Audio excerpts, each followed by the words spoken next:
Baby.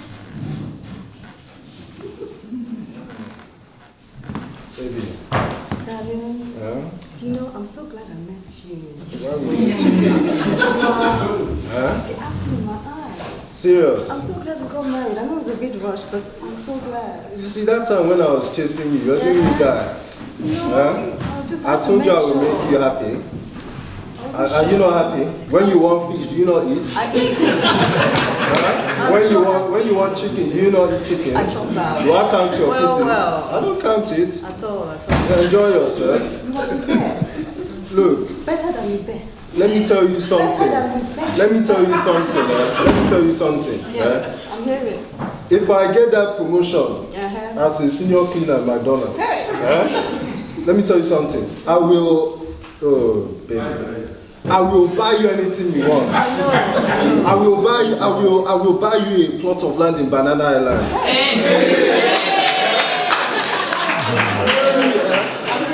I will buy you any car you want. Baby, let me tell you something. I love you so much. I will walk across the 7 seas. I will swim across the 7 mountains. I will do anything just to be. And you give me 7 bouncing baby boys. Bouncing baby boys. Bouncing, they'll be dancing when they come out of me. You just the totoring nice. Oblangata, I'm telling you. So you just, everything about you is just perfect. Thank you. You know, the children, I will name my first child Christopher. Okay, you must have an Igbo name too now. You can call him Chukwuemeka. Christopher, and we'll baptize him as St. Michael because I love that church. The beautiful everything. Baptize which part?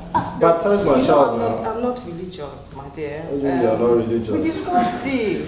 What do you mean? Well, why must they get How baptized? can you not be? What does has something entered your head? I'm feeling fine. What does baptism mean? Tell me. They must be brought into the kingdom of God.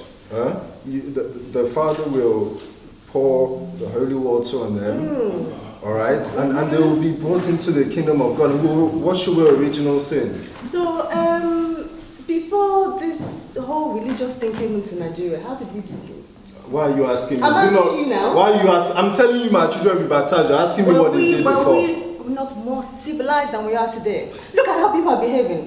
No one fears God these days. This woman, I'm giving you too much respect. I'm giving you too much respect. I don't see. I'm telling you that I want my children to be baptized. You're telling me about what happened 400.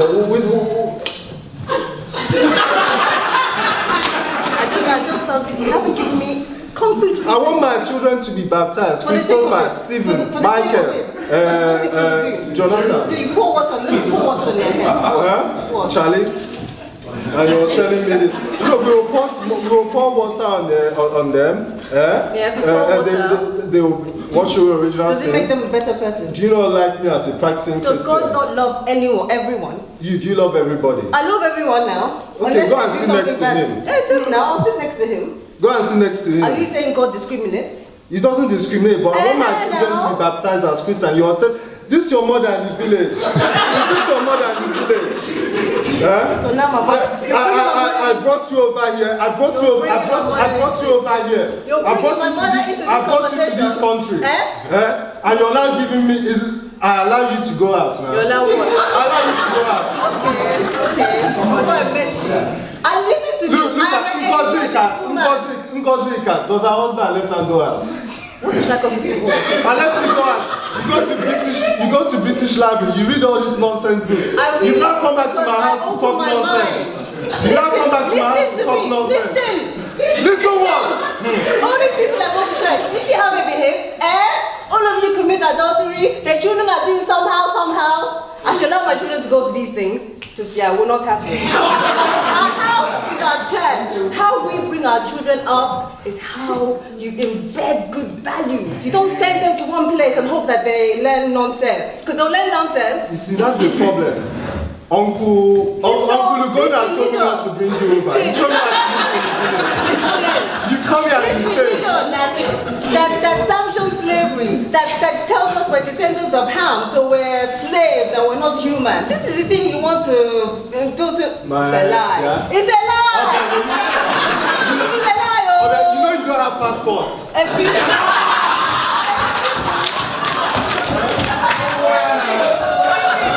You know you don't have passport. Okay. You know, Christian if you talk anyhow, I'll just package you as psychiatrist. This is what I'm talking about. The Christian in you. This is you talking. That's your mother in the village. That woman is not her age mates are flying to Dubai to do shopping. She's sitting in the village. What is your business? Carrying What is your witchcraft up and down. So you One that's your woman, though. Is this going to be I'll see that she's entered, you just like her. Honey, is this going to be a problem? It will be a very serious problem. Very, very serious problem. If you just act stupid anyhow, I'll just marry another wife. Excuse me. Excuse me. I'll marry another You wife. commit adultery. I'll marry another Are wife. you see this Christian? You commit adultery. I will marry another wife because something has entered your head. Okay. Go and marry her. Go and have children with them. They look like chimpanzees, just like your mother. 1, 2, 3, 4, 5, take it!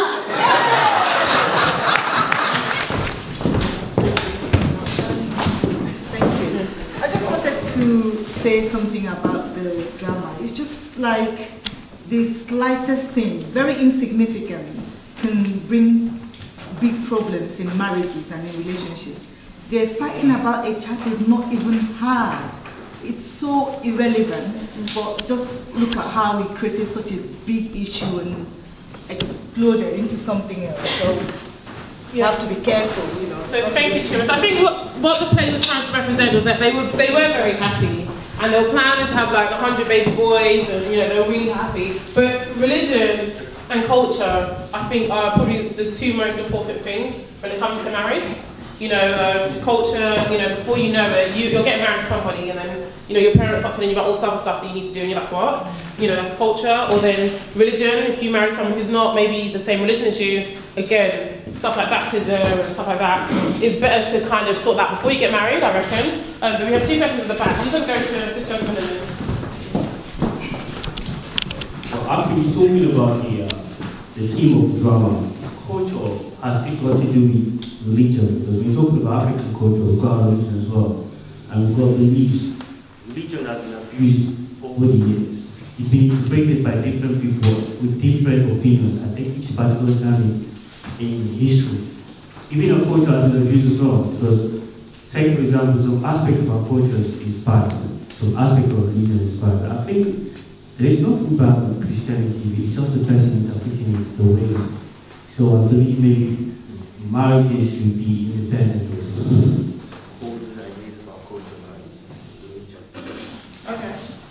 So, opinion over here is that marriage is independent of all these factors, that marriage should just be about marriage, and culture and religion should be in this? Yeah. Yeah? Okay. When it comes to marriage, I just feel like love should be like the main principle. Because I mean, I've got a friend, she's Muslim and she's married to a Christian, and like they've got like a beautiful relationship. Is that they don't allow like their religion to get to clash. It's like they love each other. So I feel like that should be like the main principle in any relationship. So I don't feel that religion should be the main factor in why two people can't get along. Okay, I just wanted to ask him because I have a friend, right, he's a Christian and he's in love with a girl who's a Muslim, and obviously like they've got two totally different beliefs and everything, and I'm just thinking, people think that it can actually work, does it even matter, sort of thing, because even if you remove like Christianity and Islam, even within Christianity, like some people would say, okay, you're Catholic, you should marry a Pentecostal, you're Methodist, you should marry, I don't know, Jehovah's Witness, like the example that I heard today, Catholic and Jehovah's Witness. So all these things, is it really possible? As much as we'd like to live in this perfect world where we don't consider whatever, but on that Sunday morning where we're getting ready to go to church and your wife is going somewhere else and you're going somewhere else, and the family of praise together stays together. So, what are you saying to me, that you don't see where the line is drawn? You don't know where does it stop? Does it stop with Muslim Christianity? Does it stop with Christianity? Is it Catholics and Catholics, Anglicans and Anglicans? Okay, sorry. My question is, are people actually willing to overlook all those things and actually say, if you meet a man that loves you, who's Muslim, would you marry him? If you're, say, Catholic, and you meet a man who's a Jehovah's Witness, and you're born and raised a Catholic, and you're not a lapsed person, but you're a practicing person, would you also overlook? I don't think it's wrong, it's your personal choice, but I would just like to, for those that would overlook it, just just for the sake of discussion, what would be your reasons? Okay. So basically, what I think is that at the end of the day, as an Igbo woman, I believe in a menam. You know, I believe that I don't know if you lot know what that means, tradition, that's what it means. Yeah, it means tradition, and I do believe in tradition, and I don't see why it can't coexist. You know, I mean, everyone does the traditional marriage before the white wedding, so if they can't coexist, then why do we do that, you know? I believe you have to respect where you're from at the end of the day, but you also have to honour God as well. Like, I personally believe, I'm Igbo, you know, that's what makes me Igbo. If I'm just looking at religion, then why are we all here? You know, it doesn't make any sense. And to do with your point about, is it about different, it shouldn't matter, but it does matter. It should not matter, but it does matter to me. I personally cannot see myself marrying a Muslim because there'll be too much differences, and there's no point of trying to make something work, especially if you're a Catholic and it's really important to you, you're a Christian, it's really important to you. Our religions are too different from us for it to work, and I wouldn't, to be honest, I wouldn't waste my time trying to make it work either. So, yeah. thank you. We got another question or opinion? My own perspective is we're living in a real world, and as marriage is an exercise in give and take, mutual compromise and mutual agreement. So it doesn't matter, because there will be a problem in the marriage if you just say, okay, I can't live with that. Then you find out later that there are certain things you cannot reconcile, and will bring problem in marriage. Yeah. Okay. No more, and then I've got something to say. We'll go next to Rosa. Hello. Hi. I don't know, this is tough here, but for me, it's like, okay, I'm a Christian, and so I've noticed from my perspective, the Bible talks about not being unequally yoked, and then so you have to go deeper into what does that mean. If I was to say get married to somebody that is not a Christian, then as a female, the guy is the head of the household, so you will be serving literally whatever God that person is serving. So you have to think about that. And I think issues like this should be discussed before marriage, you know, really discussed when people understand exactly where they are, what you're going into. I remember I was talking to a Jehovah's Witness guy, a while back actually, a few years back. And it's like, everything was fine on the surface, but it's like, once you start discussing stuff, especially if you're very, very, your relationship with God is serious, you take it serious basically, then there's certain things that you just can't deal with, especially when children come along as well. Like, there's certain things like Jehovah's Witness, they don't believe in giving blood or receiving blood. Well, if my child needs blood, mate, you know, it's going to happen. You know, so there's certain things that needs to happen, like you need to talk about, you know, and I believe that in essential things, there should be unity. You know, things that are unessential, maybe just liberty, and then everything in love. So what is essential to you as a believer and your partner and stuff, so that's me. Thank you, no more. So I'm just going to say something and I'll hand it to Rina. So yeah, I think what they were trying to say, it boils down to, I guess, how your religion is to you. For example, if you're a Christian by name and you don't practice, then I guess maybe it wouldn't matter because you know you don't practice. You know going to church is not that big of a deal for you. But if you're a Christian and you know you're a Christian and you pretty much practice your religion, it's very important to you. Then you know I can see why conflict would come into a relationship, because you will essentially want to do how you were raised. Like if you were baptized, I'm sure you'd want your children to be baptized.